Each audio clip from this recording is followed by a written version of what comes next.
কক্সবাজারের রামু থানাধীন ফতেখারকুল ইউনিয়নের অফিসের চর শিকদারপাড়া এলাকার হাসানুল হক ওরফে নাইম 23 বছর বয়সী যুবক বিদেশে যাওয়ার জন্য পরিবারের কাছে টাকা চান।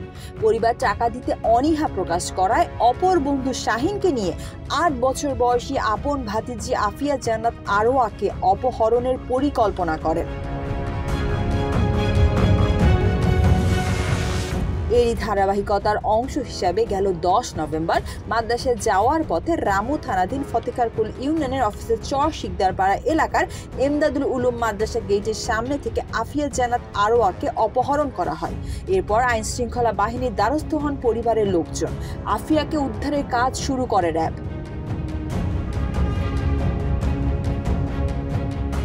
শেষ পর্যন্ত গোয়েন্দার নজরদারি ও তথ্য প্রযুক্তির সহায়তায় অপহৃত আরোয়াকে উদ্ধার ও তার চাচা অপহরণকারী হাসানুল হক ওরফে নাইম এবং তার সহযোগী মোহাম্মদ শাহিনকে গ্রেপ্তার করে কক্সবাজার র্যাব 15 এর সদস্যরা। গ্রেপ্তারের পর প্রাথমিক জিজ্ঞাসাবাদের বরাত দিয়ে তথ্য নিশ্চিত করেছেন র্যাব 15 এর সিনিয়র সহকারী পরিচালক অতিরিক্ত police super Mohammad Kamruzzaman.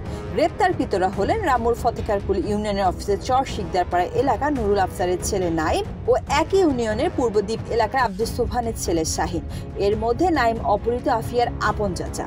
RAB 15 এর সিনিয়র সহকারী পরিচালক মোহাম্মদ কামরুজ্জামান জানান, 10 নভেম্বর মাদ্রাসায় যাওয়ার পথে রামু থানাধীন ফতেখারকুল ইউনিয়নের অফিসের চর শিকদারপাড়া এলাকার এমদাদুল উলুম মাদ্রাসা গেটের সামনে থেকে আফিয়া জান্নাত আরোয়াকে সিএনজি যোগে অপহরণ করে নিয়ে যায়। ওই দিন বেলা 11টার দিকে আফিয়ার মায়ের মোবাইলে ফোন কল করে 5 লাখ টাকা মুক্তিপণ দাবি করা হয়। মুক্তিপণের টাকা না দিলে অপহৃত শিশুটিকে মানব পাচারকারীর মাধ্যমে পার্শ্ববর্তী দেশে পাচার করে দিবে অথবা খুন করে লাশ গুম করে ফেলা হবে হুমকি দেয় অপহরণকারীরা।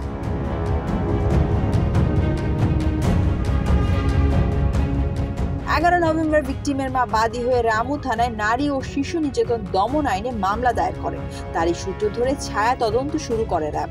অপহরণকারীদের শনাক্তের পর 12 নভেম্বর রাতে অভিযান পরিচালনা করে অপহৃত ভিকটিম আফিয়া ও অপহরণকারী তার চাচা নাইম ও শাহিনকে গ্রেপ্তার করা হয়। র্যাব 15 এর এই কর্মকর্তা আরও জানান, মামলা হওয়ার 24 ঘন্টার মধ্যে র্যাব শিশুটিকে উদ্ধার করেছে। পরবর্তীতে অপহরণকারীদের জিজ্ঞাসাবাদ করা হলে বেরিয়ে আসে রহস্য। আইনি ব্যবস্থা নিতে গ্রেপ্তারকৃতদের রামু থানায় হস্তান্তর করা হয়েছে।